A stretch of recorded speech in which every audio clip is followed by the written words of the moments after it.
Vous rappelez-vous de Parents Secours? Comme moi, vous avez sûrement dû voir souvent ce logo-là en vous rendant à l'école à une autre époque.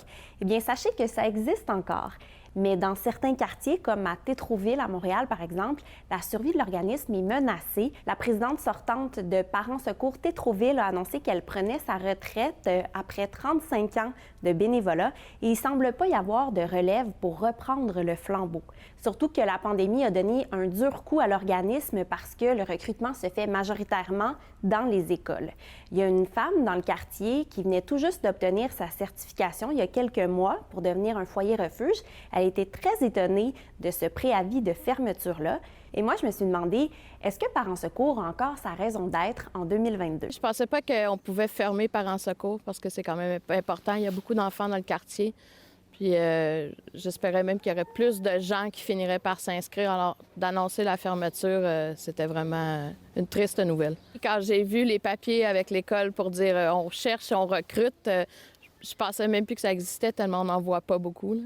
C'est ça. Donc, vous, c'est par l'école de votre fille? Oui, il envoyait des formulaires. Ça a été long, ces Ça a démarches-là? été très long. J'ai fait la demande. Ma fille finissait la maternelle, commençait la première année, puis maintenant elle est en troisième année. Même que quand on a sonné pour me donner ma pancarte, je croyais plus. Ils vérifient pour les dossiers de violence, s'il y a eu des inconduites sexuelles. La demande à la police a été faite le 23 juin 2020, mais moi, j'avais déjà enclenché depuis 1 an et demi les processus. Ah non, d'habitude, c'est jamais, jamais long comme ça, là. Il y a dû avoir quelque chose qu'on ne sait pas. Pour le comité Tétroville, je vous dirais que oui, Mme Gauthier désire prendre sa retraite en 2023. On a déjà des gens qui seraient intéressés à dire non, non, moi, j'aimerais ça embarquer dans le comité.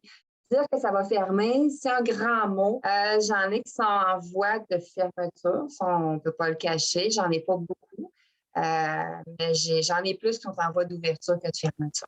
Et on a quand même 76 comités dans tout le Québec.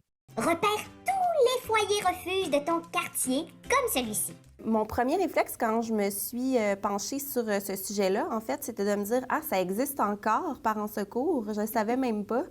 C'est la réaction de 95 des gens. Parents secours dans les années 80 et 90, c'était très, très, très fort. Les mamans étaient à la maison, les enfants étaient à l'école, le papa travaillait.